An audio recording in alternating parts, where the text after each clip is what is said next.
මිනිහකට අවසන් ගෞරව දක්වන්න මෙතන. එතන යම් කිසුදු පාට කුඩක් තිබුණා. ඒත් එක්කම තමයි ඒ ළඟ බැඳලා තිබ්බ හරකෙක් එක දිගට කෑ ගහන්න ගත්තේ. අපිට හරියට රෙකෝඩින් එකක් කරගන්න බැරි තරම් ඌ කෑ ගහන්න ගත්තා. ඌ හරියටම නිකන් මොන හරි කියනවදත් වගේ. මට ඒ වෙලාවේ ගොඩක් දේවල් හිතට ආවා. අපිට අඩියක් පිටිපස්සට ගන්න කියලාද කියන්නේ? අපි දිහා එක එල්ලේ බලාගෙන හිටියා. ඒ හරකගෙන් සෙමත් බේරනවා. ඒකෙන් කියන්නේ ඌ කුලප්පු වෙලා ඉන්නේ.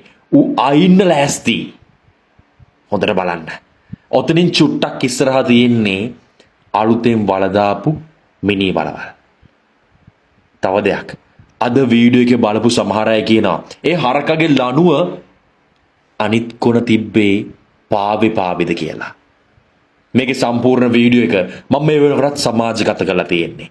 සම්පූර්ණ වීඩියෝ එක බලලත් ඇති. එහෙනම් බැලුවේ නැති ඔයාටයි මම මේ කියන්නේ.